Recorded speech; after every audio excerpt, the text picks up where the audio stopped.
back. Sweet. Just like that. Excuse me. Livriut, for health. You know, in Hebrew or in French, if somebody sneezes, you say salut, right? Spanish, salud. Yeah. And in Hebrew, we have the word for health, which is, I think you know from the dream of Pharaoh during Joseph's time. The healthy cows, I assume, right? Yeah, Okay. fat ones, the healthy ones. He called them briot. Briot, Yes. excuse me. Briot from bari. Bari is healthy. But it means heavy, like because Yeah. if you eat well and you're healthy, then you're Yeah. not. Sorry, Yeah. it conjures up bad images because of what's happened. The video that was released this week of Eviatar David, Mm. who is one of the hostages that's struggling for his life in Gaza right now. Yeah. Anyway, whew, that's hard to think about. Let's get into our grammar. We are in session 33 of our coverage of Seow's Biblical Hebrew Grammar, called the Grammar for Biblical Hebrew. I just heard my cat. I don't know where she is. There she is. Hello. What's up? We're in session 33, which is going to cover the first half of lesson 29. I'm calling it 29a, covering Hebrew passive voice. Greek, for those who study Greek, has three voices: active, middle, and passive. We might say that Hebrew has active and passive, and the hitpa'el that we've already talked about might be rendered something as a middle voice that includes the subject in its dealings. This is our Patreon. If you can and are willing, this is the word that we just covered, ava. If you ove or ova, and you would like to contribute a bit of money, we'd appreciate it. Patreon.com/The Hebrew Cafe.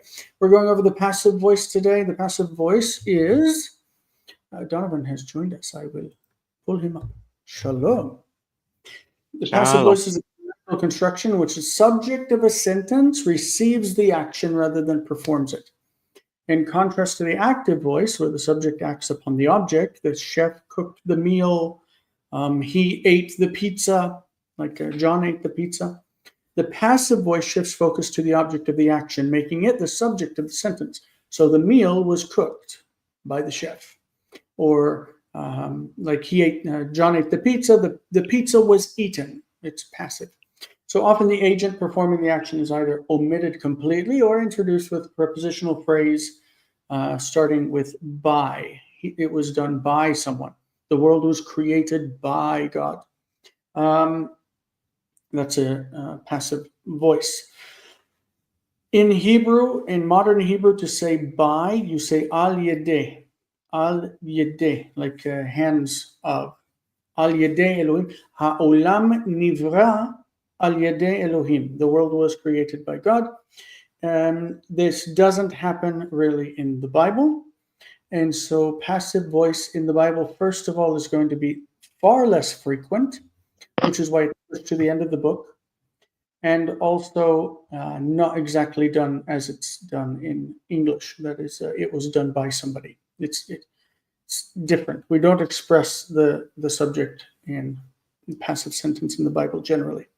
It's used to, we'll say passive voice is commonly used when the doer is unknown, unimportant, or when the focus should be on the result or recipient of the action rather than on the actor.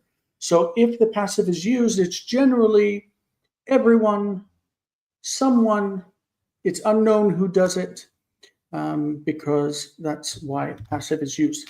All right, so in Hebrew, the nif'al, which we've already covered, is often used as the passive of the kal.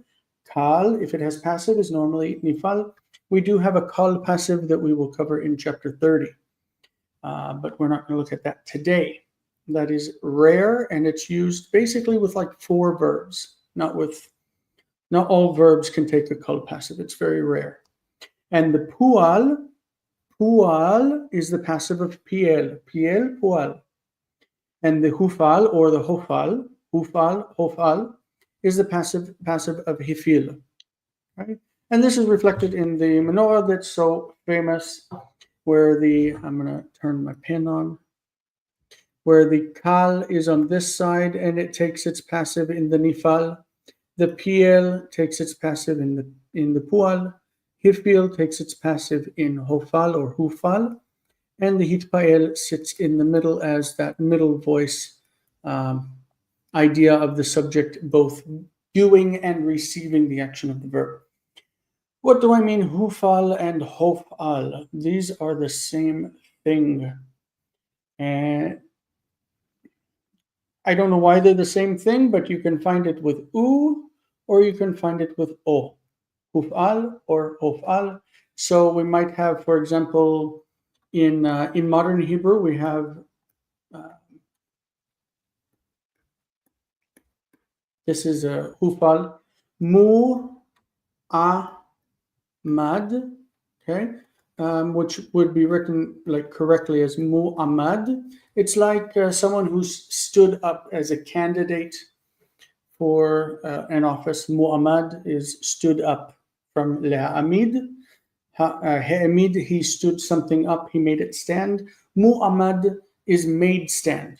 So if a candidate is someone who's made to stand for an office. You could have mu'ammad, which goes on this mu'ammad, or the very same word. You can say a candidate. You can say mo'omad with hofal.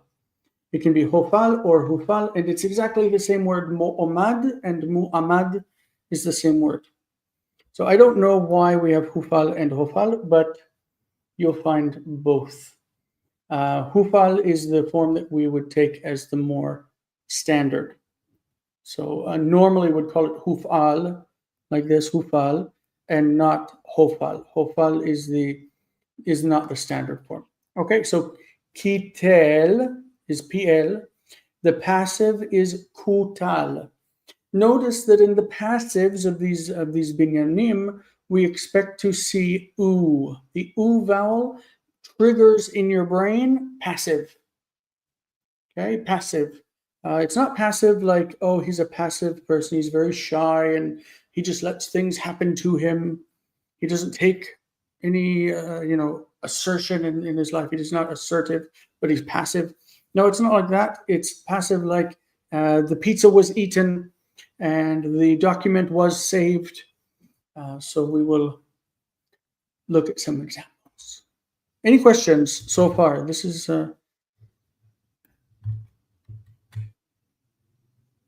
my speakers are not speaking. Donovan, how do you feel about that? You use the passive voice in Hebrew, like in what you've learned so far? Yes, I'm just now starting to learn that, but it's fun. It's a gift. It's a It gift is. now. I have to tell you that in Greek, when I hit the passive voice, that's when I really came to frustration with Greek, especially Oh, because in the middle are the same form in most of this verbal system. But I like it because I can say more. I can say more things in different ways. yeah, absolutely. You always look at it as an opportunity to speak it. So we have already gone over this verb, le saper. Le saper is to tell or to recount. From lispor in the kal, lispor is to count, and le saper is to recount. And recount means to tell a story. Okay, so le saper is to tell a story. We developed from this in modern Hebrew the noun sipur, which I'm using in these videos, like Sipuro shel David HaMelech, the story of David the king. So we've already covered this. I don't need to go over the forms here, siparti, siparta, and so on. What I want to do is flip from the active into the passive and show, just look at this. Siparti, when I go to the passive, becomes suparti. I was recounted. I was told. Like they told the story of me. I was recounted to the people, right? Siparta, suparta. You feel the oo is the passive sense, okay? Sipart, supart. This is really used more in the third person than anywhere else, like more there, third person than anywhere else. That's where you're going to see it. Siper becomes super. Sipra, supra. Okay. The idea is that you need to just feel that ooh as a passive. Okay. That is the feeling that you get when you have a verbal construction. I want to say everywhere. If you have a ooh inside of the verb, it is a passive verb. Okay. So let's go over the forms real quick. Supar, it was told, it was recounted. Supra, if the subject is feminine or if it's a woman. Suparta, ata, at supart, ani suparti. אנחנו סופרנו, אתם סופרתם, אתן סופרתן, והם סופרו. This is a weird verb because normally people are not recounted or people are not told. But in the third person, you can imagine a story was told or the matter. Supar hadavar, the matter was told or recounted. So in the third person, you can more understand. Yesupar, it will be told, it will be recounted. Yesupar, the story of your life will be recounted forever. Yesupar. Okay. There is no notice. There is no imperative because you don't tell someone. Like you can't say be eaten, or be taken. You don't do a passive verb in the imperative. There is also no passive name of the verb. Like there's no infinitive construct in the passive, except in the nifal, because nifal can be used as an active tense, an active structure, but these cannot. These are passive through and through. If you have piel, naturally you have pu'al. They are a pair and they go together. If you have hifil, then you have hufal. They are a pair and they are stuck together. So one is the active and one is the passive. That's almost always the case. So if I say hizmin, he ordered, that's a modern word, hizmin, the passive is going to be huzman, he was invited. Hizmin, he invited somebody, who izminoto lamsiba, or huzman lamsiba. He was invited to the party. Huzman. Huzman. That oo is passive. Okay, let's move off of this verb because this verb is annoying. This is levarech. Levarech. Did I hear a question? Oh no, I was just you said it was annoying. I was wondering why it was annoying. That's all. Because it's not useful outside of the third person. Ah. I'm not going to say, wow, I was recounted yesterday whenever, my mother came into the lesson. What's it mean to be recounted? Yeah, it just doesn't make sense. So this is levarech, which is to bless, to give a blessing, levarech. Let's see if we have any questions. Sorry, in the thing. Let's see. I assume that BRIL is Brazil and Israel. Único rey que existe. Oh, well, okay. It's fine for religious proclamations, but it's not what we do. I'll need to watch this again. Thank you for this. Yeah, no problem. Of course. Marlena or Marlene, we do Hebrew. We don't proclaim religious faith. It's everybody is free to believe as they believe. I missed here the accents. Let me maybe put them in really fast because I don't like to have it incomplete. We're looking at the past tense. If I can get my keyboard to work, I didn't mean to do that. How's that? This one. Technically, we should have here a meteg. Here we want this and also this one with meteg. Is the one in the feminine singular participle right? Feminine singular, mevarechet. No. Okay. Good catch. It's easy to mess those up too. Okay. There we go. Mevarechet. Beautiful. Okay, so now I've Yoffi. got the accents. Should be able to see where words are stressed.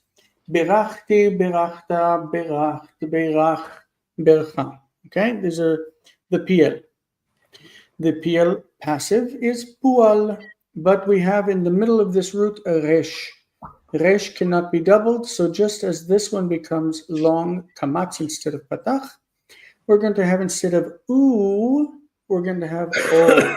You can see the connection between hufal and hofal, also in the passive for PL, the pual. So, oh my goodness, I did it again there. Look at that. Let us fix that one.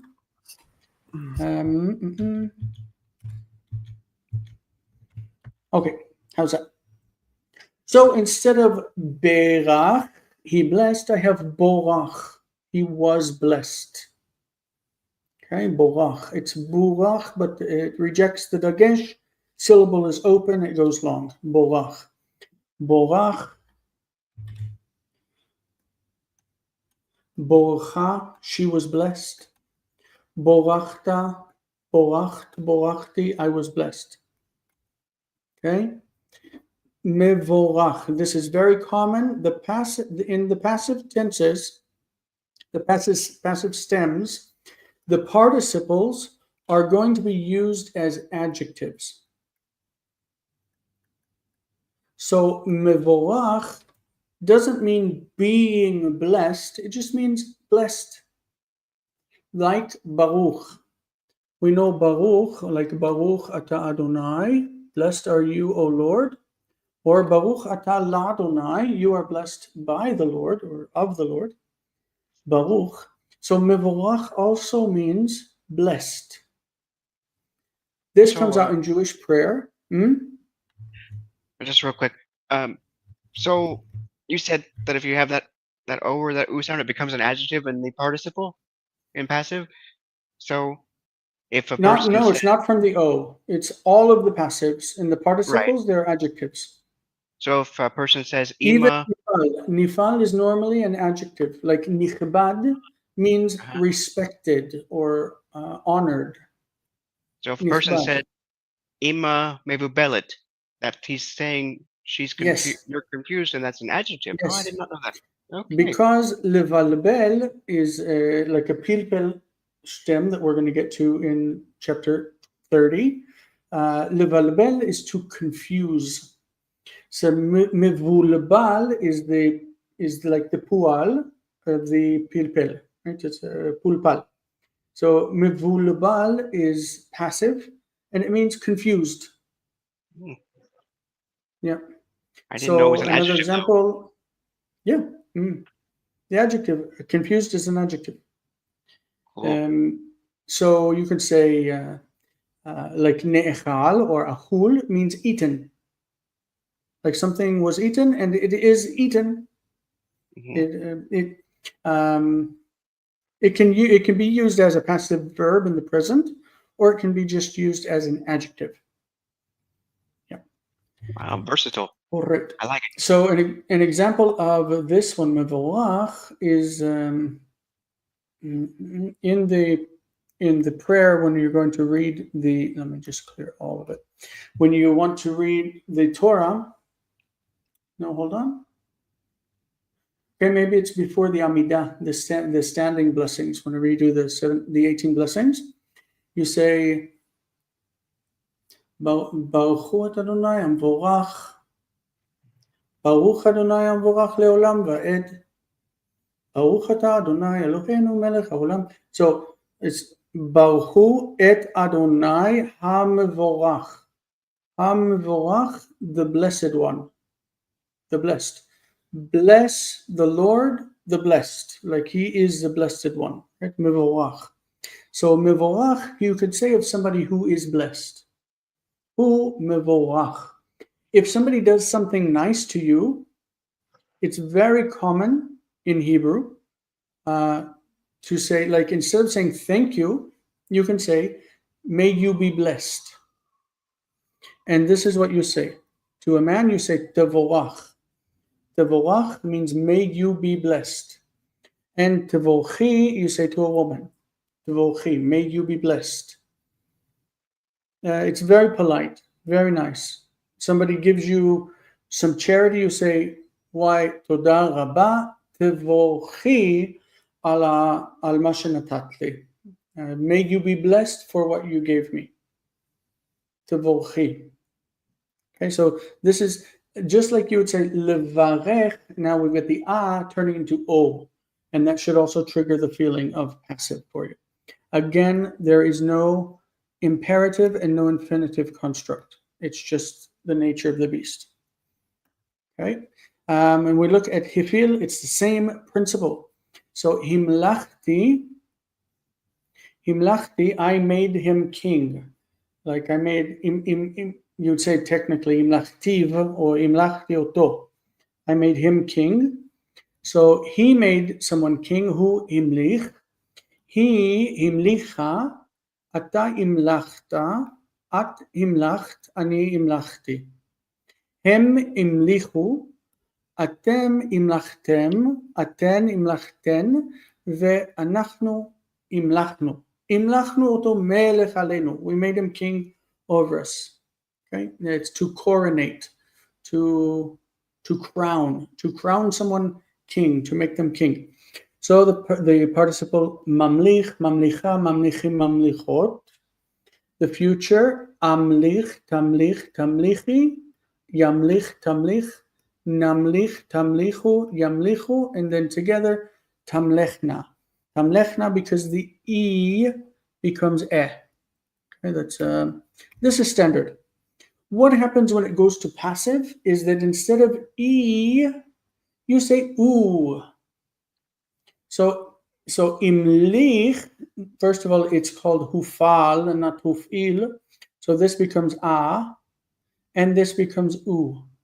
Let's look at it in passive. He was made king. Hu humlach. Humlach. He humlecha. He humlecha. This is again not a standard verb. It's not going to be made. It's just an easy one because of the structure. Ata humlachta, at humlacht, ve'ani humlachti. That feeling of the u is the passive sense. Okay, mumlach, mumlechet, mumlachim, mumlachot. It's maybe instead of this verb, I should have chosen lehakdish, to make holy or to dedicate. Lehakdish. So hukdashti, hukdashta, mukdash. We're not going to dwell on it. The feeling, the passive is the u. That's the sense. Okay. Instead of humlachti, it is perfectly fine to find homlachti. Homlachti, the homlach and humlach, it's the same word. Okay, the hufal and the hofal are the same. So sometimes you will find a word with hufal. Let's look at it. I'll show you. Okay, I don't want to just say it. This is my logos. I'm going to pull up a search page,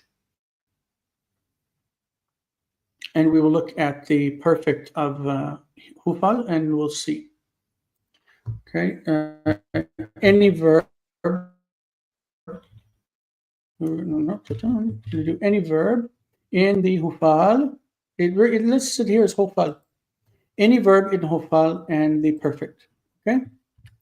See what results we get. Come on. Sometimes Locus locks up on me. I don't know why. Okay. This is going to show all verbs in the hufal perfect. It says there are 109 results in 102 verses. Means that some verses have more than one.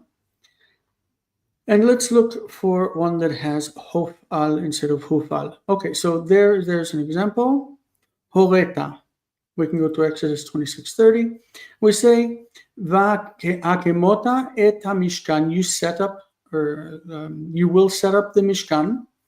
the tabernacle, according to its law, asher horeta bahar. Horeta means you were caused to see, which you were shown. Horeta, from ra'ah. Let's see specifically with that verb, and let's see if we can find it with other form. Okay, so we're going to look for ra'ah, if it will ever go. Okay, to see. And then we're going to tell it here that we want. Am I in Hebrew? I don't know. Okay, verb. Want hofal. And we want perfect. Okay, horeta, hora, and horeta. It's the same form each time. The point is you can't predict if a verb is going to be hufal or hofal. And it can be both. Like there's no restriction on it. Sometimes you might see it in hufal and sometimes you might see it in hofal. And it's the same meaning. I want to see an example that has both. Okay, this is a good one. Hufkad. Okay, lafkid is to, like normally to deposit, to set something somewhere. Okay, so here we're going to do verb, do hofal, perfect. Let's see what we get. Okay, that in the perfect, let's take it out of the perfect and just say in all forms of hofal for this verb. Hofkad, hoop. No, this is supposed to be hoof kadim. This is weird. Move kadim with mem with kubutz. Move kadim. Move kadim. Hofkad move kadim. Move kadim. Move kadim. It is consistent here, but you could expect to see mof kadim with kamatz. Mof kadim and hufkad. In modern Hebrew, we don't say hofkad, we say hufkad. It's really the same form. That's what I want to drill into your head. That hufal and hofal, they are random. Hufal is the normal form, but you will see hofal. And like this word, leharot, becomes hora consistently.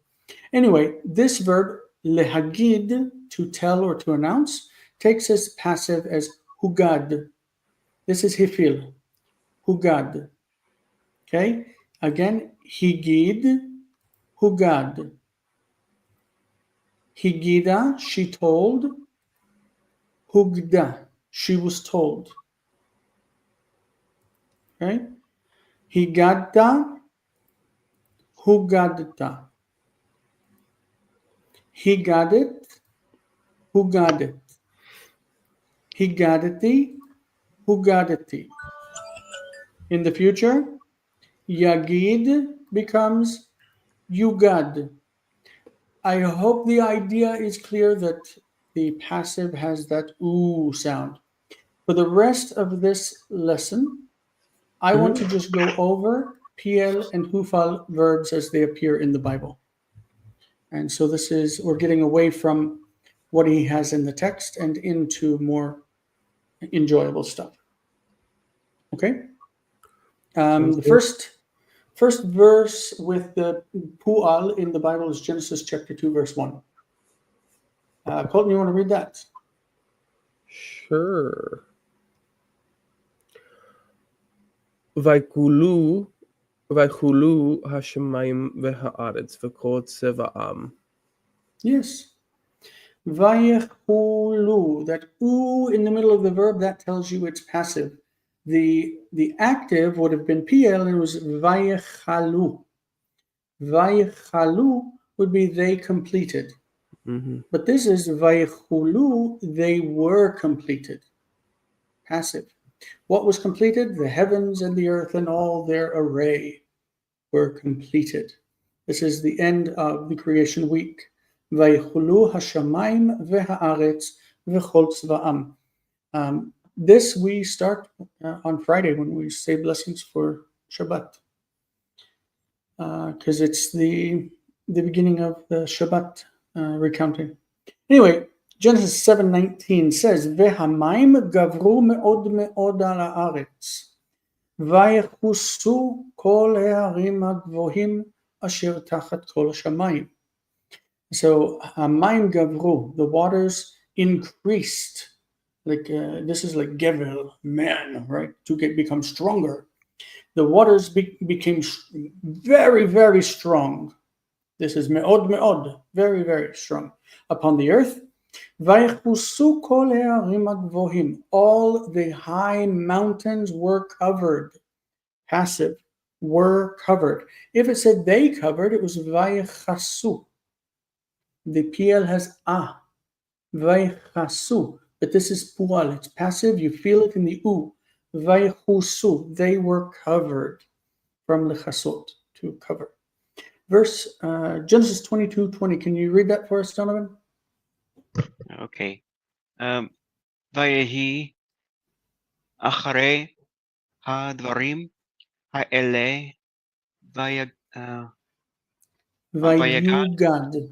Okay, Vayugad. Vayugad le Avraham lemor hine yalda milka gam hu From he. Huh? What's the matter? There's a chirek underneath it. It's he. It means it's a feminine. Oh, okay. In the Torah, the Hey Vav Aleph can be masculine or feminine. Oh, I say Vanti. Okay, I was thinking who because the Vav in there, whatever. Okay, so Yeah. he banim le nachor achara achiv, I guess. Achivcha. Achicha. Achicha. Okay. Achicha, your brother. So this he, I guess is this common in biblical? Because I never see that in modern.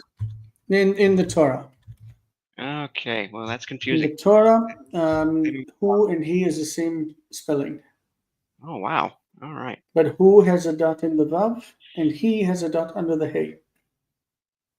Okay, so and it happened after these things that it was told to Abraham, saying, "Behold, Milcah has borne; she's given birth. Also, she sons to Nahor, your brother. So, behold, Milcah has also given sons, or given birth to sons to your brother Nahor." So, Vayugad, it was told to Abraham. Okay, passive. Vayugad. I've got a lot of these, by the way. I just pulled a lot from the Bible. Genesis 26:11. That first one that we did with the Yuchal, remember? I was just wondering if there was any connection with that and the modern Yahol. Is there not? Or I just was curious, real quick. No. No, okay. It's from the word, sorry, I'm trying to get, there we go. It's from the word lechalot. Lechalot is to finish, to complete. Magnific. I think as far as the root is concerned, it's related to the root like klal. Oh, like Bedera cloud? Yeah. Trying to get rid of, oh, there we go.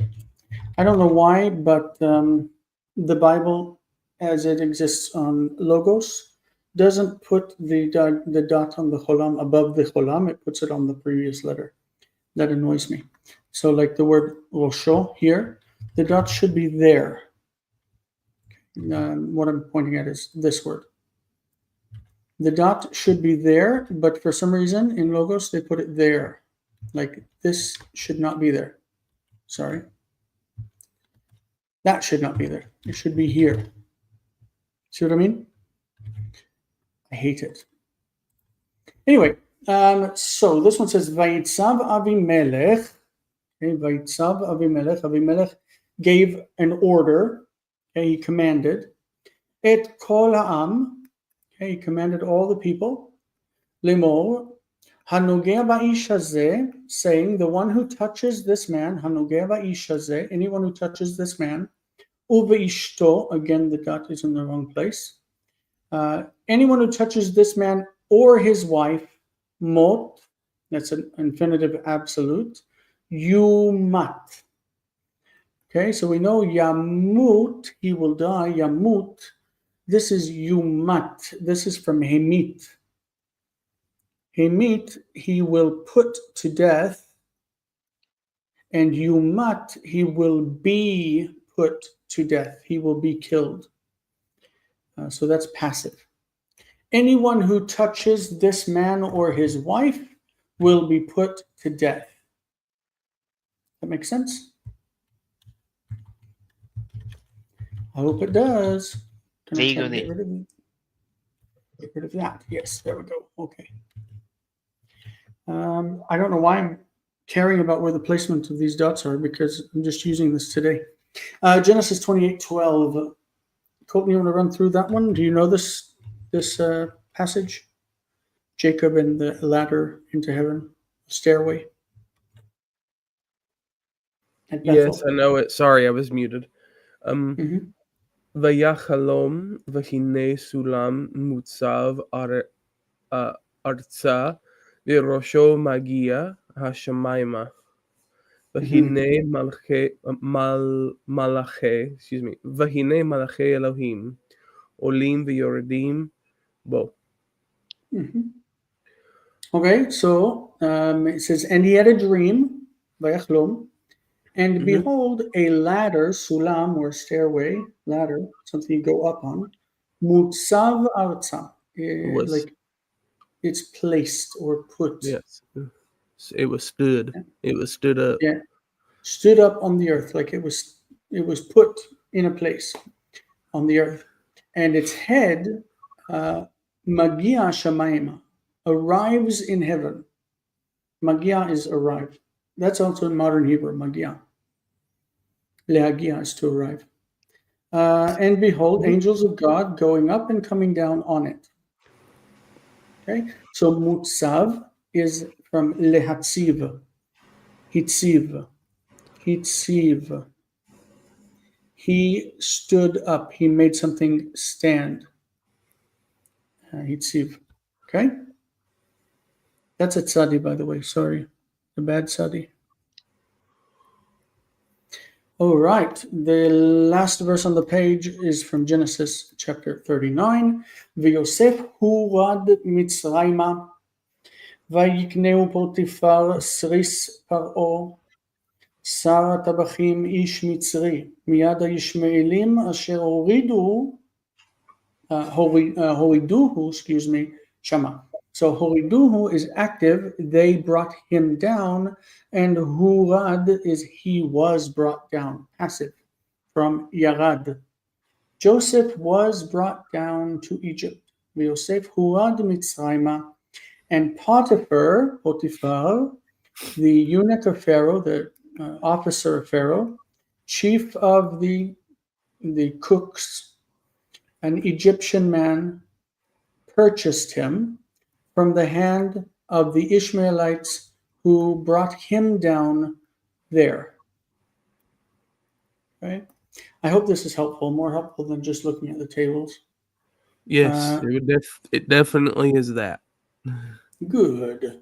So if we have the verb l'shaleach, to send away, we're going to have here the passive. Donovan, you want to read that one? Okay. Aboker or Bahanashim Shulchu Hema Behamrehem. I think Hamorechem. Yep.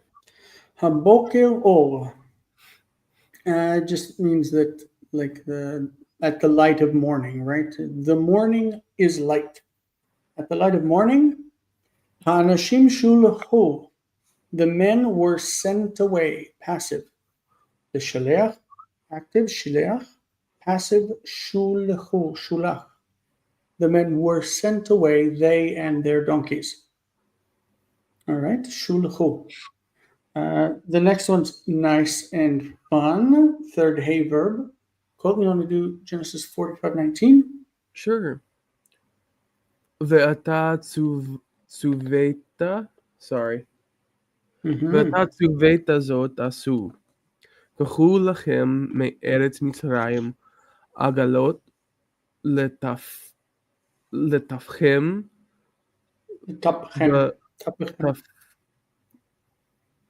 לטפכם, sorry. I read that and then didn't say it. ולנשיכם ונסתם, sorry, unsתם את אביכם ובאתם. Yeah.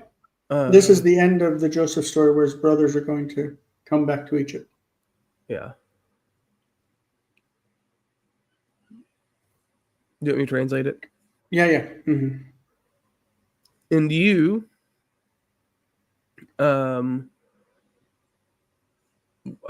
you were commanded this.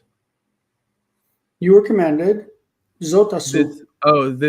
Okay. You were commanded, do this. Take for yourselves from the land of Egypt. Agalot. I should know this word. Wagons for your children and for your wives, and set and like carry them. Carry your fathers and carry your father. Carry your father and come down. And enter meaning Egypt. Yeah, so, right. So Veta, you were ordered. So Siveta, you ordered, and Suveta, you were ordered. That's fun. Verse 22:19 of Exodus says, Zoveach laElohim yochoram bilti ladonai levado. Okay? This is from Echrim. Echrim is to be put under ban, like to be forbidden. So anyone who offers sacrifice to the gods will be herem. He will be excommunicated, banned. He will be something like this, except for to the Lord alone. Okay, so Yochoram, it could be Yuchram. Yochoram is the same. It's the Hofal. Okay, the next one, Exodus 26:30. Vahakimota et hamishkan kemishpato. This one I already showed you before. Asher horeta bahar. You shall set up the tabernacle according to its judgment. That is, the pattern is what the other one. There's a tavnit also, which you were shown on the mountain. You were shown. Horeta. Okay. These we're going to go through. I hope that was helpful. I hope that was a useful presentation of the passive. Yeah, it was good. I think it's better than just like meandering about it. Table. Yeah. I was thinking that it would be better just to give a lot of examples and show how it appears. Much better in my experience to give context versus just go through a bunch of verbs and adjectives and nouns. Yeah. Well, we're going to go over vocabulary real quick, verbs, because I want to be able to compare between the kal, piel, pual, and so on. This is the kal of the root gimel shin, garash, ligosh. It means to drive out. It is not very common, but it does appear very commonly, even in modern Hebrew, as garosh and grosha, which is someone who's been divorced, divorcee. Groshati means my ex-wife, and groshi is my ex-husband, because it's my divorced one. Someone who is driven out of the home is garush, divorced. To divorce, you say lit garesh in the hitpael. So ani mitgaresh mimena, I get divorced from her. Does that have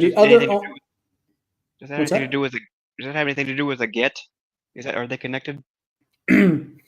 Litgaresh is technically available to everyone. Gerush, gerushin, divorce, gerushin is technically available to everyone. Get is the cancellation of the ktubah. So get, that's Gimel Tet, is basically the divorce, the paper that confirms divorce from the religious authority. Oh, It's okay. the opposite of ktubah. Ktubah is what you get as a religious wedding document, and get is what the document for divorce. But if you have a secular wedding, you don't have a ktubah, and you don't have get. Mm. Yeah. Abante. Yeah. And the only other place that this is used in the Kal is in the Bible anyway, is one verse that says, Hineni goresh, behold, I am driving out the nations from before you. Hineni goresh et amim, or whatever they were. We do find it in the Nifal, nigrash, to be driven out. Okay, that's the passive of the garash.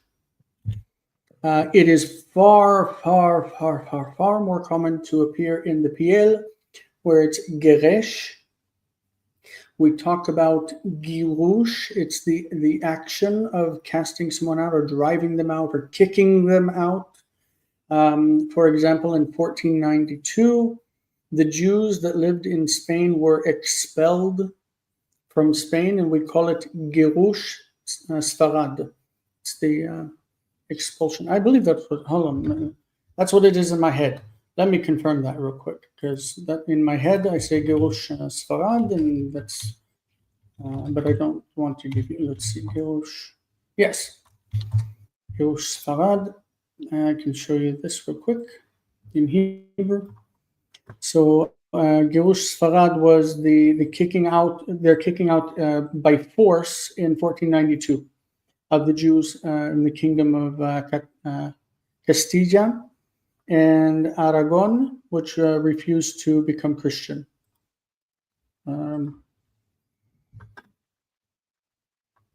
Just believe me, it's Gerush. Gerush is the gerund of the PL. So Geresh, he drove out, he expelled. Okay, legaresh. This is a very common form, to drive somebody out, to get rid of them. The passive is the pual, and it's gorash. Gorshu. Gorshu is used several times in the Bible, gorshu, but it's still not very common. But gorash is the. I notice I don't put here an infinitive because there's no infinitive for the pual and hufal. Chavash, to bind, to gird, used most commonly for binding, like binding the seat on your donkey. So you saddle your donkey or your horse. Chovesh, lachvosh. It's also used for wounds, like if somebody is wounded in battle, the person who goes and tries to bind their wounds is called chovesh. Chovesh is translated in English as medic. Medic is chovesh. Even though the piel is used more in the Bible, chibesh, for binding up wounds.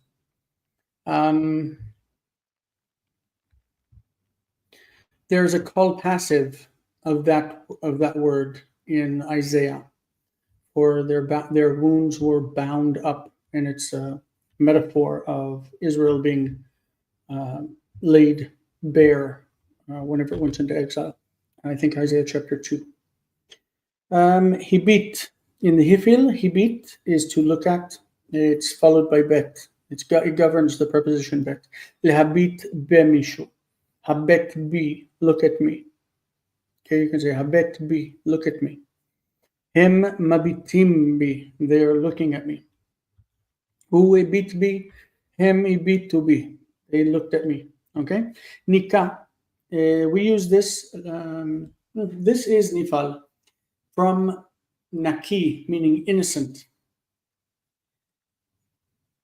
This is nifal because the nun is assimilated. Ninka becomes nika. It means to be innocent, to be free, to be declared innocent. Remember, the nifal can have infinitive construct. I think this is the same root. Lenakot in the PL means to clean. Naki is clean or innocent. Lenakot, to clean. So I was wondering about that. And so look at the difference. Lenakot is PL. Lehinakot is to be innocent. Lehinakot from the nifal. Lehitpalel, that's not hitpalal, but hitpalel. Excuse me, that's a typo.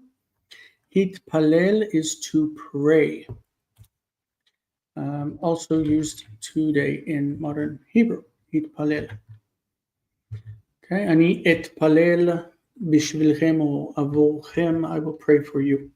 Rachatz, to wash. This can be both transitive and intransitive. You can wash your hands, or you can just wash, and it means you bathe. Hitrachetz is also used to bathe, but it can also be to swim, meaning that you go to the beach and you don't like swim, but you just sit in the water and mitrachetz. Stand in the water, sit in the water. And leshavea is shivua, so it's crying out for help. I think there's a noun based on this. What is the noun? Shua? Isn't it? Shua? Let's look. I'm asking Colton, but don't know if he's listening. Shua. I'm sorry. What? The noun meaning a cry for help is shua or shoa. It's shua. This is shua from by form of shava. Cry for help or scream. Okay. Related to the idea Hoshea. Hoshea, he called for help. No, I've never He put delivered. That He delivered. together. Never put that together. Like Hoshea is kind of like he responds to the cry for help. All right, that's really what we had to present today. We did good time as well. On the 7th, that is this Thursday, we're going to be covering the homework for lesson 28. That is what we covered last week. Then on Monday following, that is August, I didn't put the date, but it is, what is that?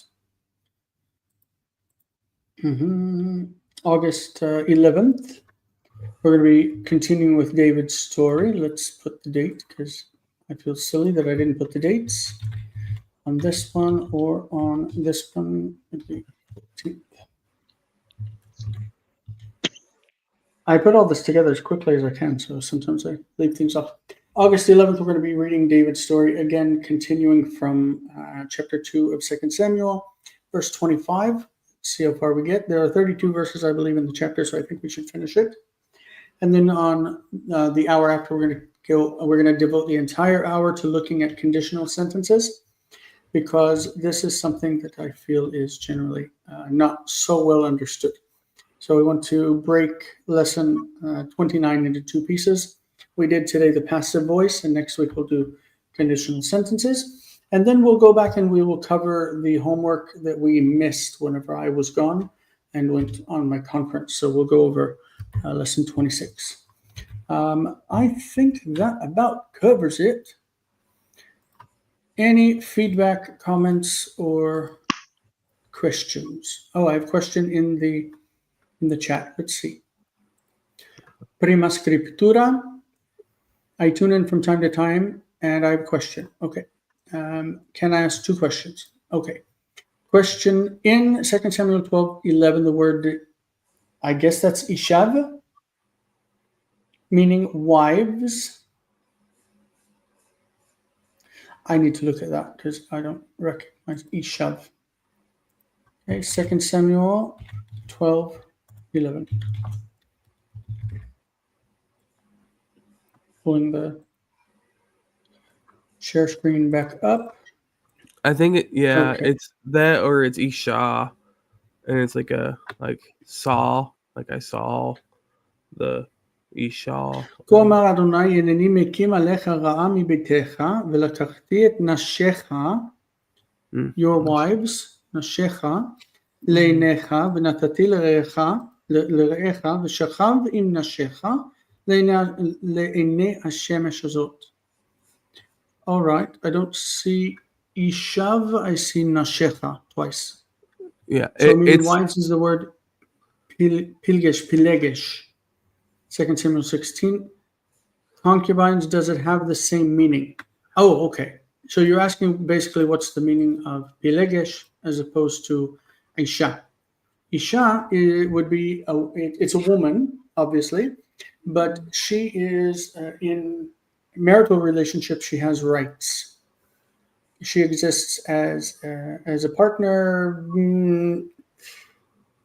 Husband technically purchases his wife from her father in the Bible. I know that sounds terrible. Oh, I'm not sharing the screen.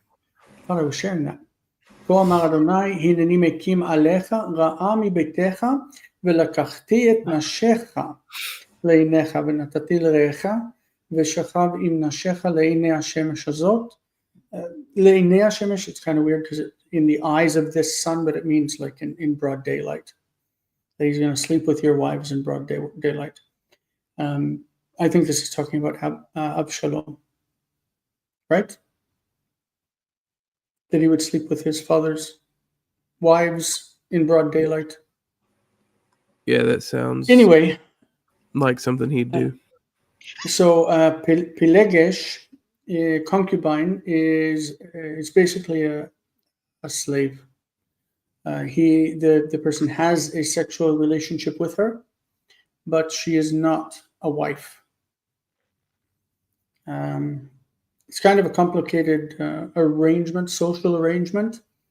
To be clear, those who come and say, the Bible establishes that marriage is one man with one woman for life, that's nonsense according to the text of the Bible. A man would have several wives and even more concubines, which are like non-wife slaves that they can have relationships with. So anyway, that was question number one. What was question number two? And then we'll close up and go to the third hour. It's difficult to come at the Bible. What's that? He had it listed there. He asked about what bow meant. What bow? Wow, I totally was reading Prima Scriptura as a female. Oh, it could be. I don't know, male or female, I don't know. Prima Scriptura is feminine, the first They. scripture. Yeah. They. So cool. Because of it, yeah. What I wanted to say is that Dan McClellan talks a lot. Okay, you are he. Great.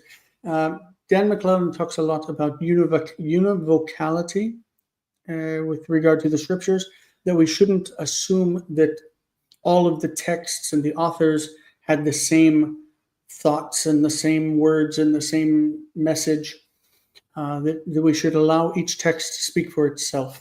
And I'm a big advocate of that. So I don't know about God not approving of many wives, because I think that God told Abraham to go and have a child with, I don't know. It's I'm not getting into what God thinks and doesn't approve or approves of, because that's opinion stuff that I just don't get into. Anyway, does the word bo mean lay with? Because I said yes, it can, especially if it means lavo al, to come upon someone. Definitely means to have a carnal relations. In Mishneh Torah, which is the, I don't know what everyone's background is like. For me, I know Jewish religious texts because, that's my most recent experience of religion. But this is a website, Mechot Mamre, has a lot of great texts on it, but their focus is the Mishneh Torah that you can see here. It's the repetition of the Torah written by Rambam. That's Maimonides.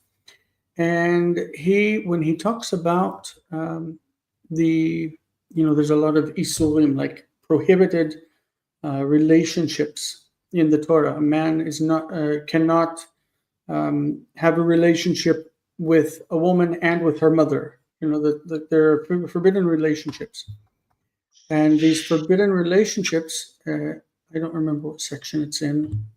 It's a huge book, but whenever he talks about it, he calls it bi'ah, coming, meaning that the coming upon someone means having a relationship in that sense with them. And so yes, bi'ah from lavo, bo. But bi'ah doesn't only mean that. It doesn't only mean that, because also in the 13 principles, one of them is that you await ani ma'amin be'emunah shlema beviat hamashiach. I believe with complete faith in the coming of the Messiah. Ani ma'amin be'emunah shlema beviat hamashiach. Bi'at hamashiach. I hope that comes through. Bi'ah can be coming of the Messiah. It can be coming in another way. So language is flexible. That's the idea. And now I'm sweating because I'm talking about things that make me nervous. So I'm sweating. I'm really sweating. Okay, so I'm going to go turn on the air conditioner, and we're going to start our third hour for Patreon members. Jonathan and Colton, I hope to see you there in a few minutes. Bye. Everybody else, it was a pleasure. Love you guys. Take care, and I'm Yisrael Chai.